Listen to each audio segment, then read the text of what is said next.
It's the SeizeYourBusiness.com podcast with Tony Rourke and Kevin O'Flaherty. SeizeYourBusiness.com, making you money. Share it on Facebook, share it on LinkedIn, Twitter, our blogs, YouTube videos. Listen to our podcast, getting so hot that it's burning up the stereo. Welcome to the SeizeYourBusiness.com podcast, coming to you from our speakeasy in lovely downtown Downers Grove, Illinois. Our guest today is Taji Clark from Coldwell Banker Residential Real Estate. Our hosts are Kevin O'Flaherty from O'Flaherty Law and myself, Tony Rourke from ADR Business Resource Group. If you find the podcast helpful, or if you just want to help us out, we would appreciate it if you would review us on iTunes or share our podcast on social media. So without further ado, I'll hand it over to Kevin.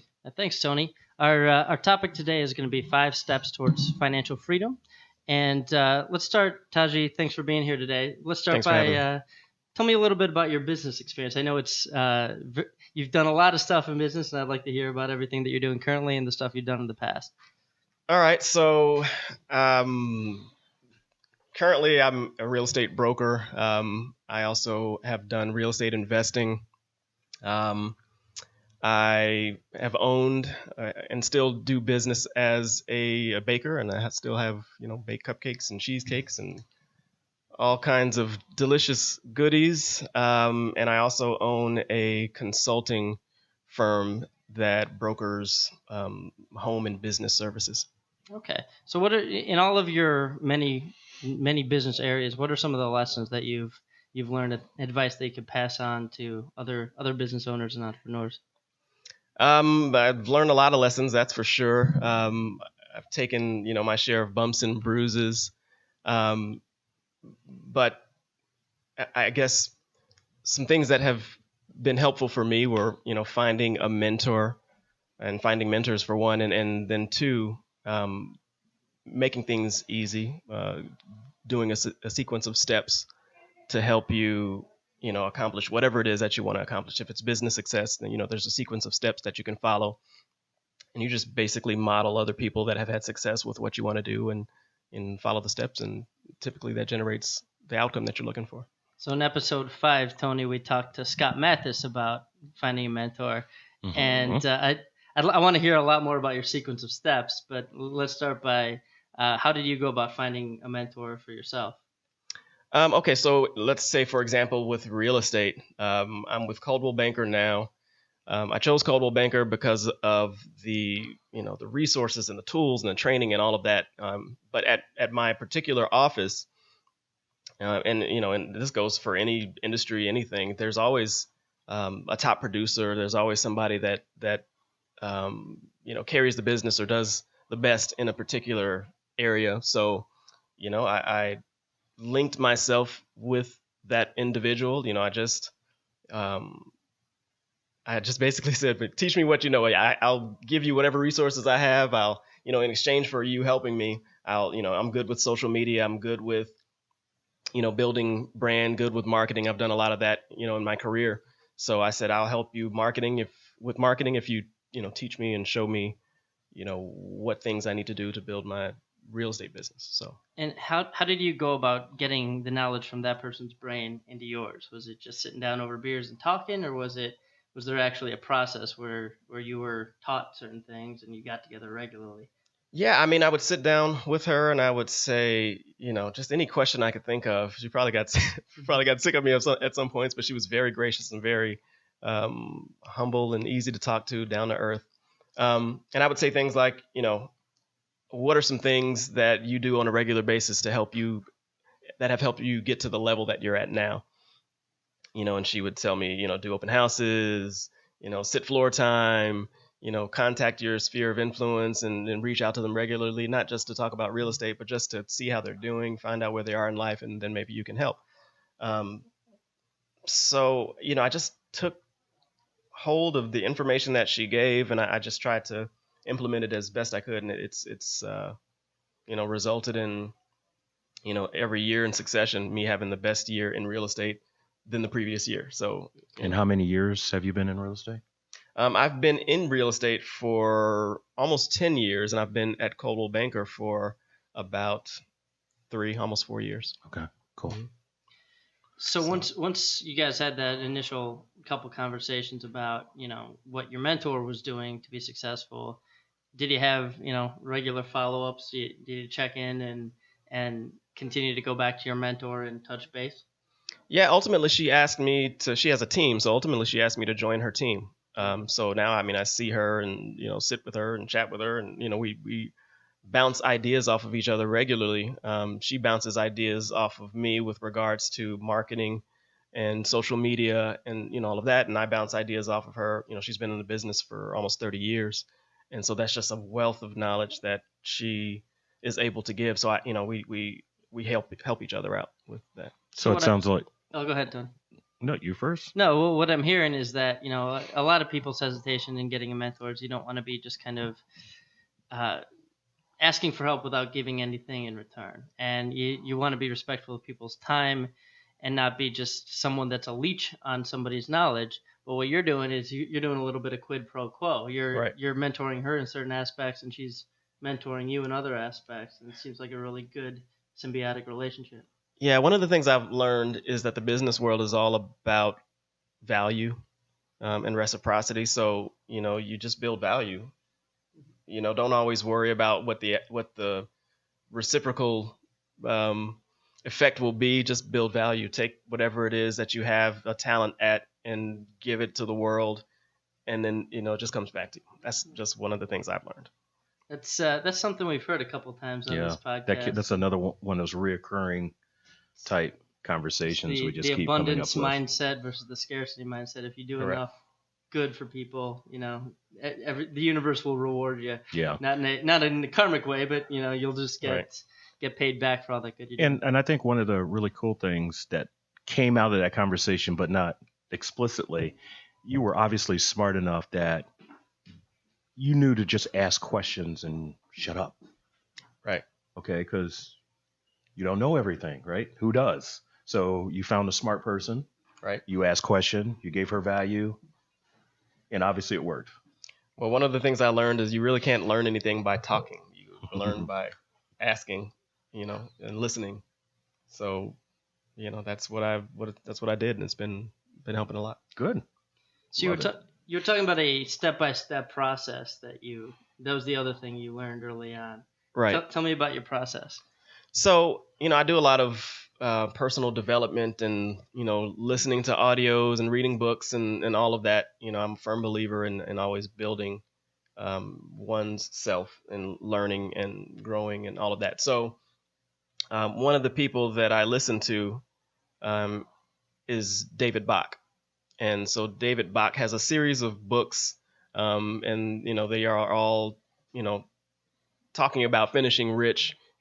Start smart, finish rich, and start late, finish rich, and smart women finish. All these kinds of different topics that center along the lines of taking a sequence of steps to finish, rich or finish wealthy. And so he goes through this series of. There's this one audio I have that's awesome, and he goes through this series of questions that he asks of an audience when he's doing a speech or when he's doing a conference.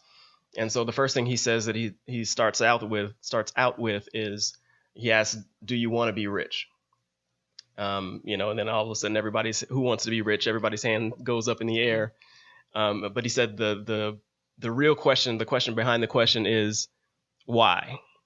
Okay. Why do you want to be rich? Why do you want to be successful? Why do you want to have, what is it that's driving you to want to get to whatever the ultimate goal is?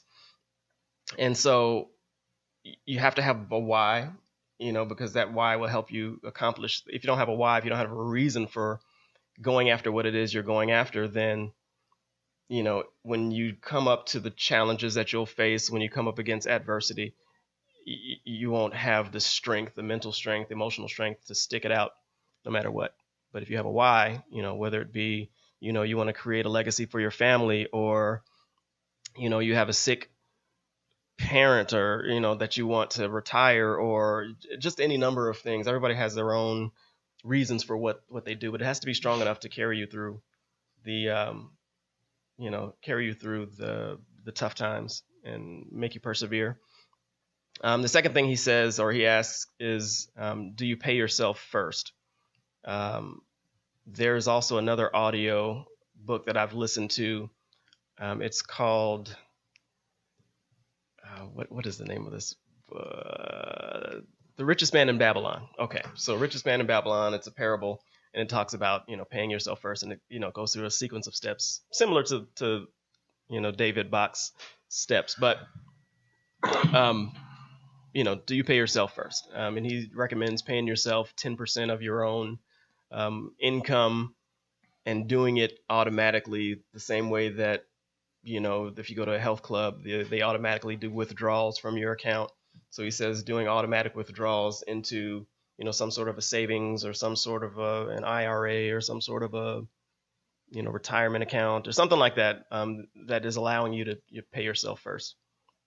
So that's step 2. Step 3 would be tracking your expenses. Are you tracking he calls it a latte factor. Do you know your latte factor? Which, if you think about somebody going and getting a cup of coffee every day, what does that transpire? Well, what does that equate to after a week or after a month? Most people don't even think about it. They just go get the latte. Tall white mocha for me, Starbucks. Hey, I'm a soy mocha, so I get it. So, but they do this and they don't think about, the effects that it has on their bank account and all of that. They just get it and that's it. But learning to and regularly tracking all of your expenses, not necessarily just your lattes, but your whatever you spend money on, down to the penny. Track whatever it is you spend money on. If you can't see your money, you can't grow your money. So that would be step 3. Step number 4 would be, do you own your own home? There are countless numbers of the Robert Kiyosaki's, the Donald Trump's, everybody that is anybody in the financial world has talked about using real estate as a way to build wealth. Mm-hmm. And so this would be no different. Do you own your own home? If you're a renter, you're basically paying money, to a landlord you'll never get back. Mm-hmm. You're making his pockets fatter, but that money is gone for you forever. So do you own your own home? So that's something that you definitely should look into doing. And then number 5, the last thing is, do you own your own business, or do you have a way to create income beyond just your regular 9 to 5? Not knocking anybody that has a 9 to 5. I've been there. I've been a corporate guy, sat behind a desk, all of that. That's just not what I want to do anymore. I decided I would never do that again. But in episode 4, Ken Adams called that being a job zombie. No job zombieism for me. It's just a terrible feeling. It always felt terrible. I can't remember a time it ever felt good to be working for somebody else. I did it because I had to, I guess, at some times. But I hated that feeling. So David Bach talks about, finding some kind of a way to, own your own business, even if it's a small thing. Robert Kiyosaki calls it minding your own business. And so, yeah, take anything. I mean, there's tons of ways to do it. If you have a whole lot of money, you can go buy yourself a McDonald's or a Subway or Dunkin' Donuts, any litany of businesses that are out there to be able to start your own business. There are network marketing companies. A lot of people are, network marketing. It's this whole taboo thing, but it's not. There's ways that you can, spend $30 to, $500 to start your own business. The plan is already set in place for you, and all you have to do is follow a system. They provide the system, and if you keep your mind open and actually do the work, don't expect to have money just drop on your lap, then you can earn a significant amount of income. And there's other things. There's, if you know how to make bracelets, make bracelets. If you know how to, anything. If you know how to bake cakes, bake a cake. If you know how to, just whatever talent that you have, whatever skill set you have, use that, as a way to earn income beyond using it to earn somebody else's income. Okay, Taji, you're a smart guy, and I think this is a good question that you can answer. Thanks. Once you get to that point, you're in corporate America. you're a job zombie. You're tired of it. All right. You're Right. just done. And all of us have done it. The three of us here for sure. I know we've all done it. Once you make that decision, there's another decision that you have to make at the same time. And that's getting over that fear that is grabbing you by the throat. Right. Right. And keeping you in place at that chair, at that desk.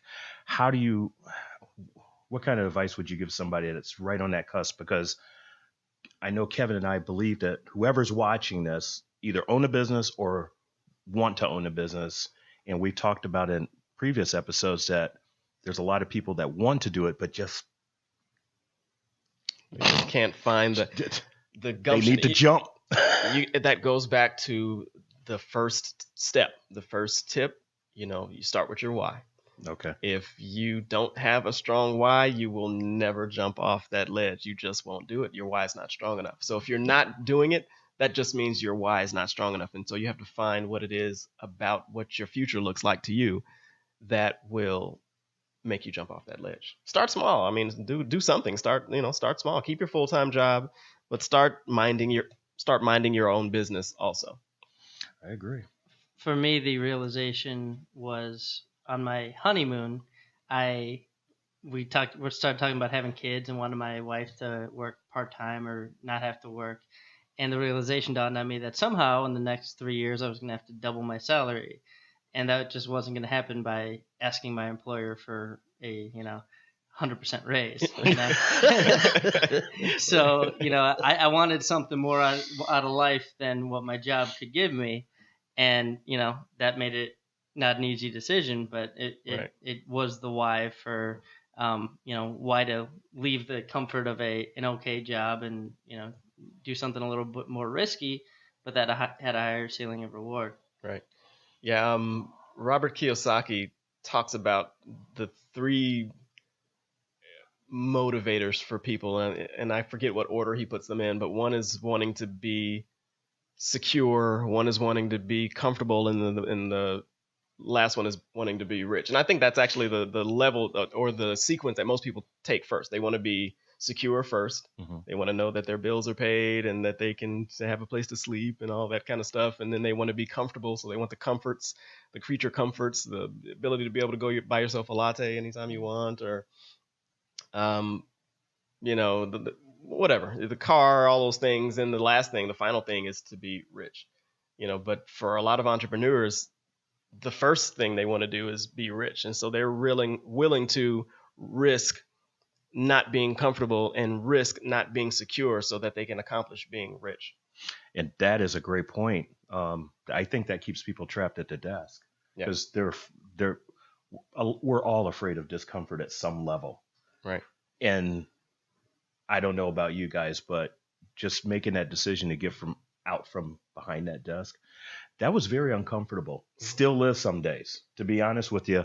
But then I think about it, I can't go back, man. I'm unemployable at this point in that regard. I just can't. I'd rather live on that cliff, about ready to go splat, than go back to that environment. I just can't do it. I'm the same way. I'm the same way. I tried it. Several years ago, I said, I'm going to go and see if I can go get myself a steady paycheck. And then, walking around this office and people younger than me telling me what to do and just all these, bad idea. No, I couldn't do it. And so I had to, you had to figure something else out. Right. I mean, and that's what I would also tell people, just figure it out. Just jump. And then hell yeah, it's going to suck some days. You're going to wake up in a cold sweat at 2-3 o'clock in the morning some days, right? Yep. I've heard you talk about it. Hell, you might have a couple of days you won't sleep. Yeah. It's going to suck a lot of the time. Yes. But the reward is so much more worth it than, to go to a place that you hate every day, sit in traffic for however many hours you have to sit in traffic and just, be around and work around people that you don't like and, just all these things, not being able to go to lunch when you want to and not being able to take a vacation when you want. That's just crazy to me. I just got tired of being around unhappy people. That too. That was just brutal. People with no goals, no aspirations, no, drive, no passion. Yeah, they're just clocking in a check and they're alive, but I don't know much about how much living they're doing. Let's talk a little bit about step 2, which is paying yourself first. Right. Something, that sounds nice.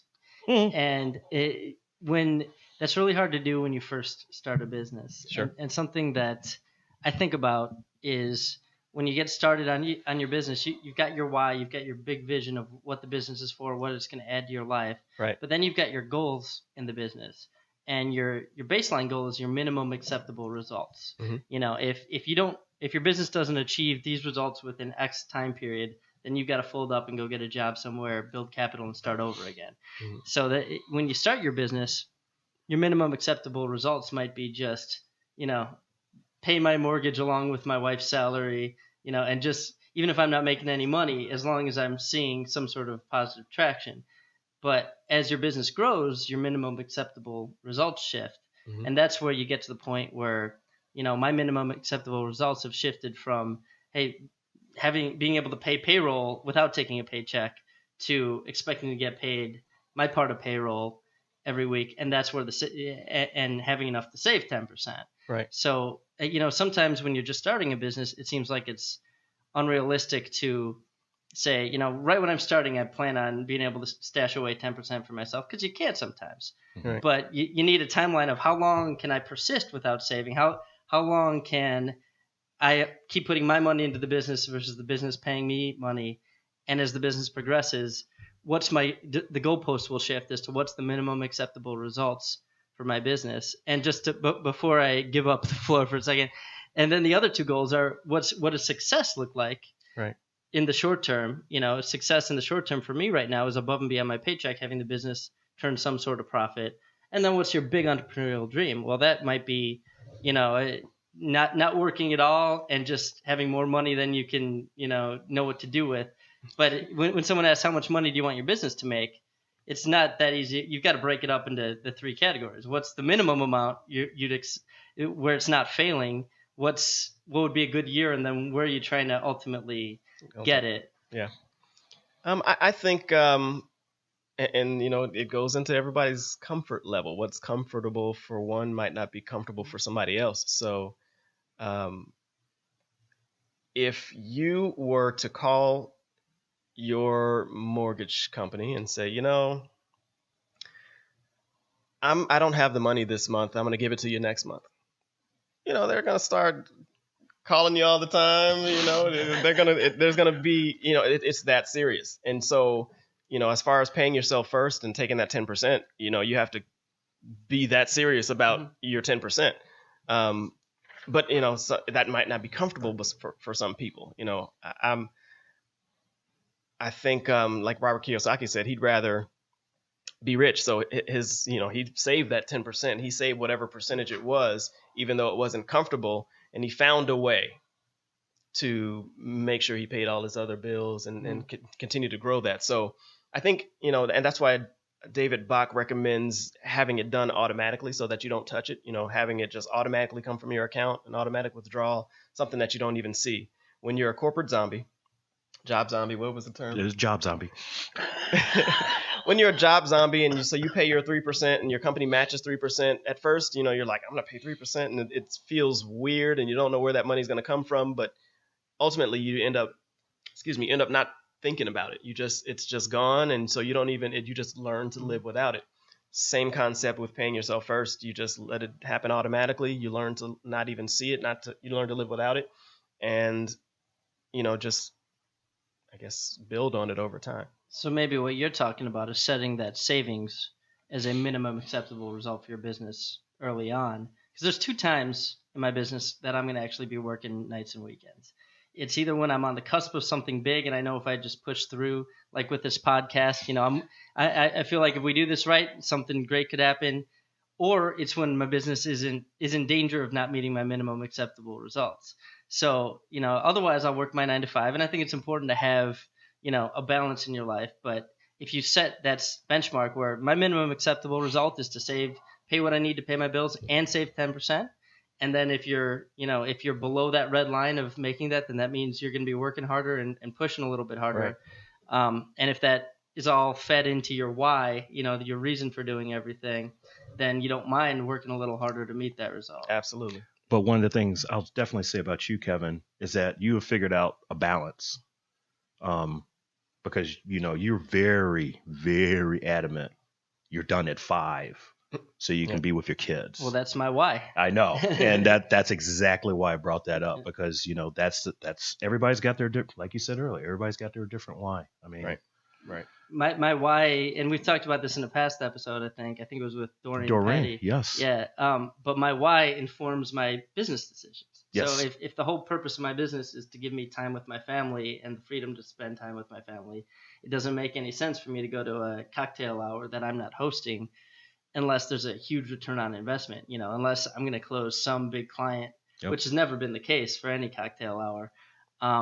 So, that's why I leave at 5, and, sometimes I'll work when they're sleeping. I'll work till, on this podcast, I've worked till 4 a.m. getting stuff together, but it's during their nap times and while they're sleeping. And being a business owner is all about having priorities. You're never going to be able to do everything you want to do in a day. You've got to figure out where the family falls on that priority list, and where your emails fall, and where, new sales calls fall, and figure out your priorities. And it's really depending on the job, because I remember when I was working in Arthur Andersen, and that's when I first dipped my toe in the programming world, and I would work my butt off, get off at like 3:34 because I started at 6:30.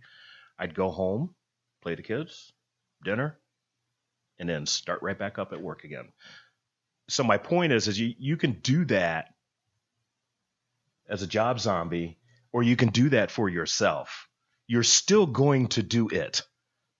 Pick your lane, pick your poison, right? Because we believe you haven't done enough job zombie work for even including you in this conversation. No, because even when, which is also cool. On step 5, when you talk about owning a business, even when you're working for someone else, get something going on the side, whether it's making bracelets. Before the law firm was even a twinkle in my eye, I was taking all of my money and investing in gyms, and that was my exit strategy from my job. As soon as I had a critical mass of gyms having a inflow of cash flow, then I didn't have to work anymore. Right. But you need an exit strategy from your job, other than working till you're 65 and hoping that you don't get fired. Yeah.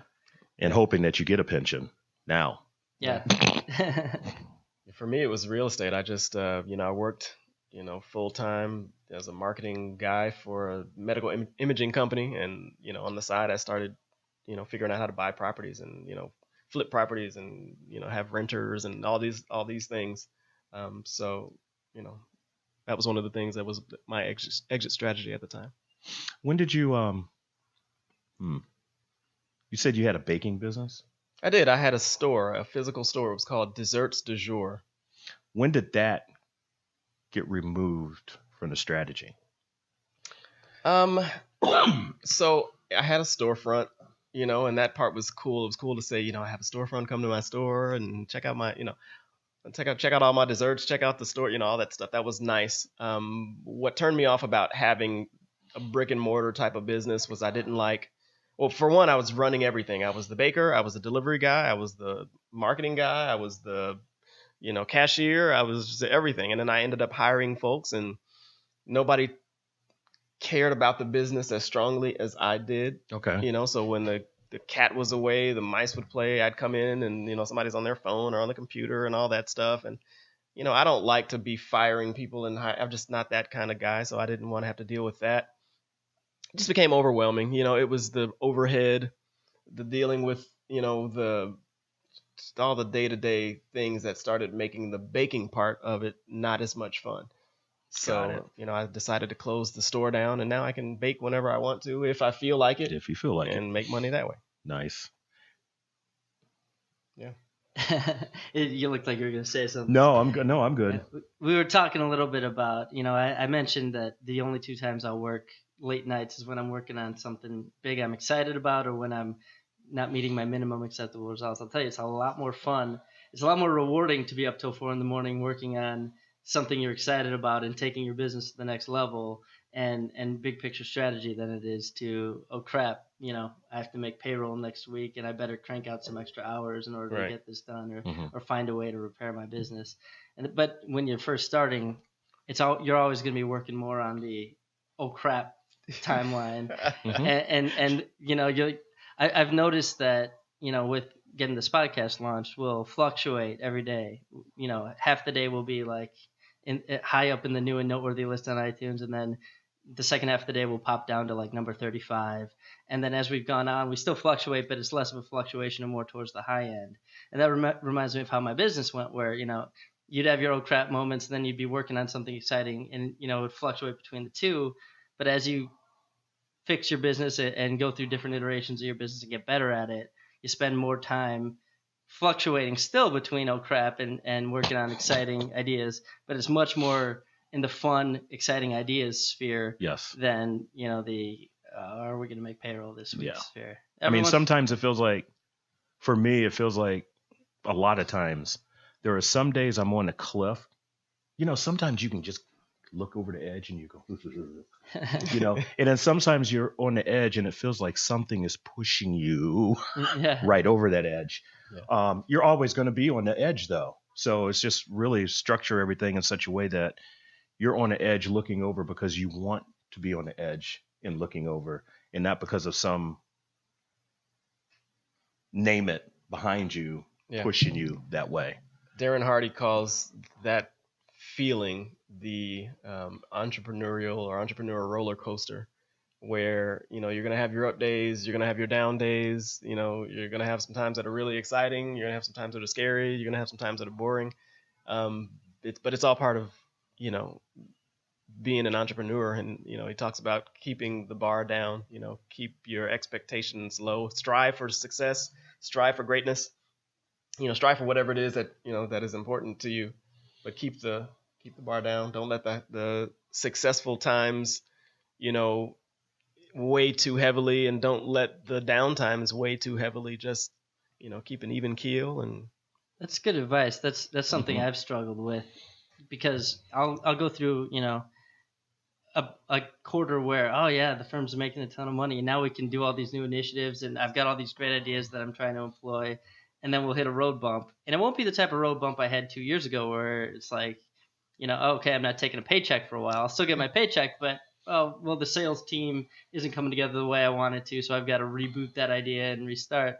And if you get too high with the highs and think, right, now I'm on the cusp of taking over the world, and right, next year I'm going to be rich. If you get too high like that, you go back to being just as frustrated with little failures as you were with the existential failures that you had early on in the business. Yep. Right. And you won't get, if you get too high, it seems like when you have a failure, that failure really weighs hard on you. Right. But if you get to some kind of normal point, you kind of get to that failure and you go, oh, all right. Or you get to that problem, you kind of go, oh, all right. Yeah. Deal with it, and you're done.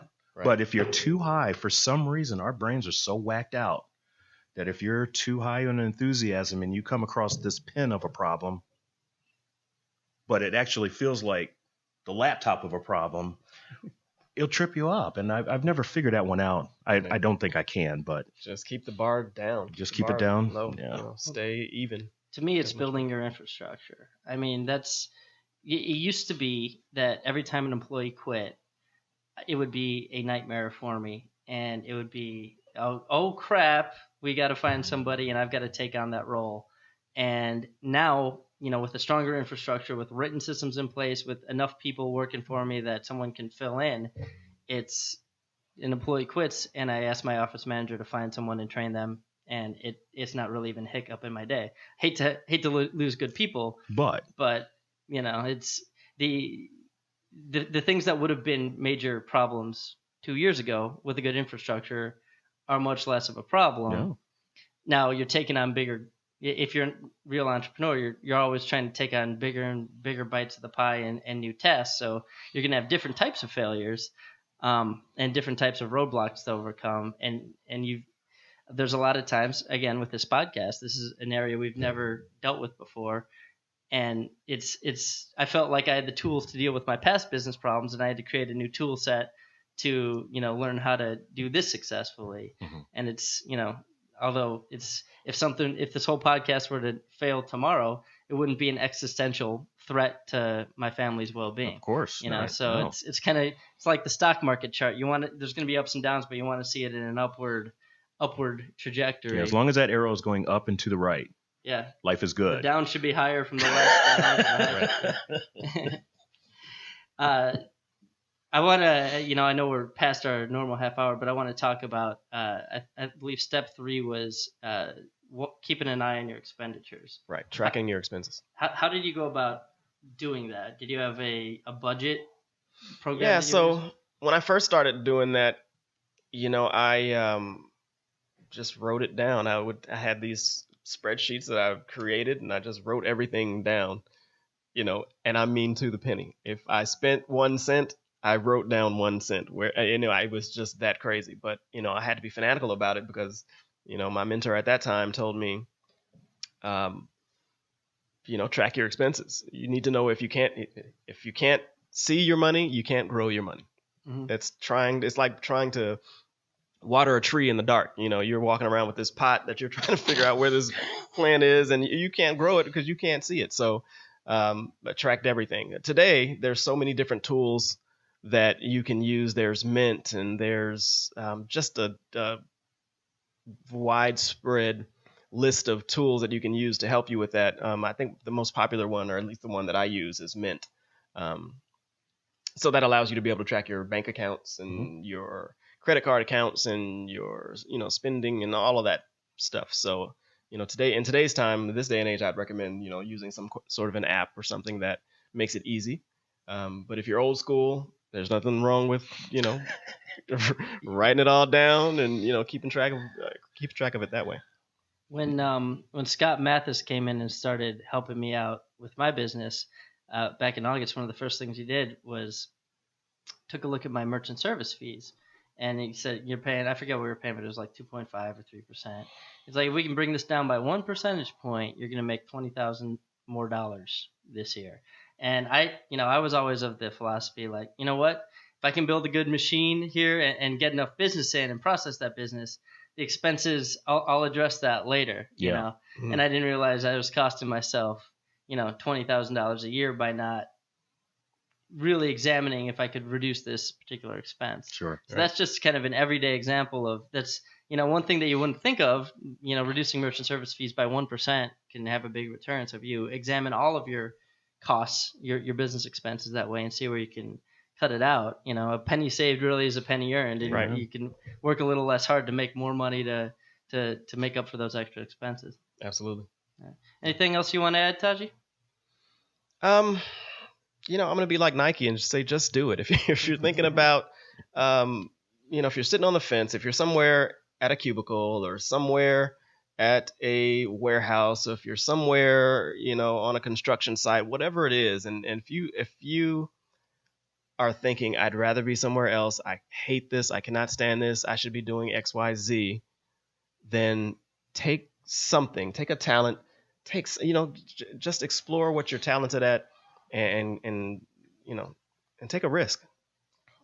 Before I let you go, the thing you're most qualified to talk about was the 4th step, and that was owning your own home. You're a realtor. Right. Give me a couple words on that and what you think about why that's an important thing, and we'll tell people how to reach out to you so if they want to own their own home and buy something. Okay, so with real estate, I look at almost everything in life kind of the same way. You start with why. So, okay, if you're planning on buying a home, what is it that home is going to help you accomplish? Or what is it going to help you, what end is it going to help you get to? Buying a home can be fun. There can be a lot of positive things, but there's also some stress to it. I've bought several properties, and so each time it was really stressful for me. But it got less stressful every time, that I did it. So now, having had that experience, several times over, I share that experience with other people. So start with what it is that you want the home to accomplish. What do where do you want to be? What does it look like for you?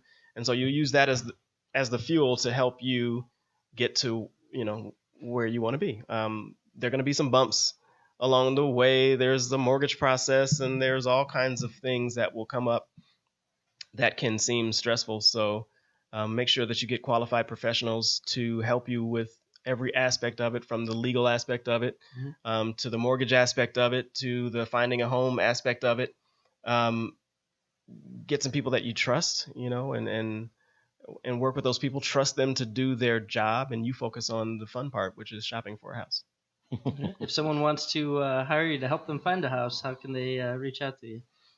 They can reach out to me via my website. They can go to just tajiclark.com. So www.taji, T like Thomas, A-J-I, Clark, CLARK.com.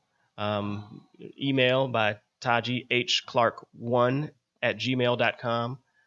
Or they can just call me, 331-202-1604. All right. And, I'm happy to talk. Well, thanks so much for sharing your expertise with us. That was excellent. Thanks for a having lot. me.